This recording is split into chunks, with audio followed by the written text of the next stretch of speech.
Welcome my friends. Thank you very much for visiting my house. And sorry, the other parts of my videos, camera, are replicating, blur, or bright, because it's my time that I did it on purpose so that other people who pass by on the walking street in Balibago won't expose their faces too much. I hope you're kindly understanding my video. Now, sit and listen the history of the walking street, and I will also show you what is happened inside the walking street. If you have been here, please watching the beautiful sight at the walking street Fields Avenue, Balibago, Angeles City.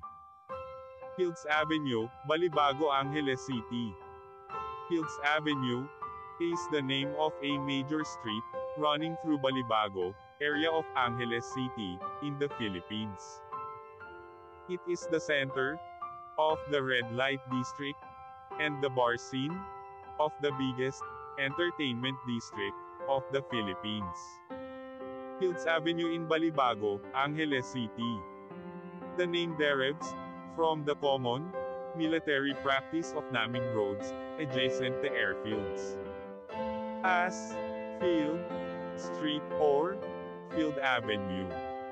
Originally, the name referred to the Clark Air Base and was Clark Field Avenue. The name evolved to become Fields Avenue. History: Fields Avenue, Balibago, Angeles City, Pampanga, Philippines. Philippines was an American colony from 1898 to 1946. Bars on Fields Avenue. Catering to the single American defense personnel who worked in the adjacent Clark Air Base, first emerged in 1940. During 1940s and 50s, there were only 3 such bars just outside the main gate of the air base. By early 1960s, the Fields Avenue developed as a street line with several bars. From November 1955 to April 1975, America fought Vietnam War. As the number of American troops in this war grew, more and more forces were deployed at Clark Air Base or routed through it. This led to a pro-life ration of bars, live bands, and prostitution, the latter mostly by young Filipino women, most of them either teenagers or 18 hanggang 55 years old.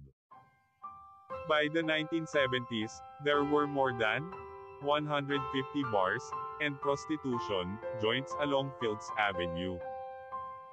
This led to a mushrooming of related, ancillary industries in the vicinity, namely music bands, hotels, doctors, hairdressers, and money exchange transfer services. In its heyday, Fields Avenue provided direct or direct employment to nearly 20,000 Filipinos, including plumbers, electricians, and security guards. In the 1980s, though the American presence remained steady, the bars and prostitution shops continued the pro-life rate. Many bars and prostitution dens were owned by Americans, as well as local politicians, thus leading to a nexus between the locals, politicians, and American military and ex-military personnel. With the withdrawal of American Defense Forces from Clark in 1993, many of these establishments changed hands, but continued to do business. As Clark was turned into a Special Economic Zone, SEZ, these bars and prostitution joints changed their clientele to suit their new customers, Japanese and Korean businessmen. Restaurants serving food from these countries began to appear, and signboards in these languages were put up. The period from 2000 hanggang 2010 saw further expansion of these joints as the area was relabeled as an entertainment district. While prostitution was officially banned, girls working here, who were simply redesignated as guest relations officers, GRO, and prostitution continued in practice. Since then, bars and prostitution joints have continued to proliferate and expand. The extent of these establishments has continued further on both sides of Fields Avenue, and many smaller streets of Fields Avenue also sport smaller such establishments. In 2010, a section of Fields Avenue, at the end where it meets the MacArthur Highway, was named as Walking Street, Nimicum Walking Street in Pattaya. This section was made pedestrians only, with road traffic banned from 6 p.m. to 6 a.m. People arriving by air either take a taxi, direct to hotel, or a jeepney, to Main Gate Jeepney Terminal, located between the North SM Mall, Fields Avenue to South, and Bayanihan Park to East. Those arriving from Manila by bus, ask the driver to drop them off at the corner of Fields Avenue and MacArthur Highway, or alight at Capas Angeles Transport Terminal, which is also walking distance from Fields Avenue and the MacArthur Highway. The presence of family-oriented activities on the other side of Fields Avenue, namely shopping malls, as well as activity centers in Clark Air Base, has led to a neat separation between the two.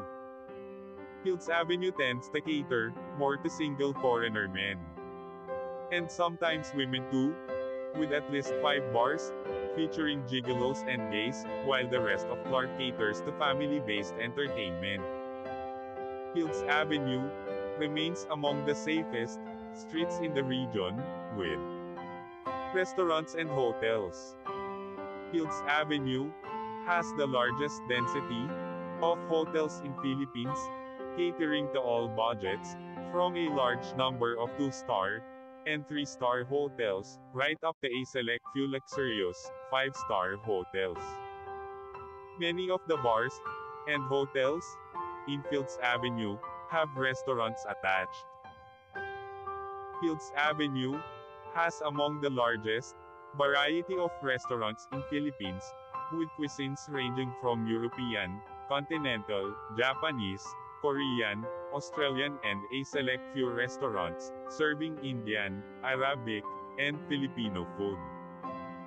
Restaurants tend to have long opening hours, most of them open late and close late, up to 4 a.m., though a reasonably number of them open early, around 7 a.m. A few restaurants are open 24 hours. Most Filipino and international fast food chains including McDonald's, KFC, and Jollibee have at least one branch along or near Fields Avenue. 24 Hours Police Station is located in the center of Fields Avenue. Thank you so much. See you my next video.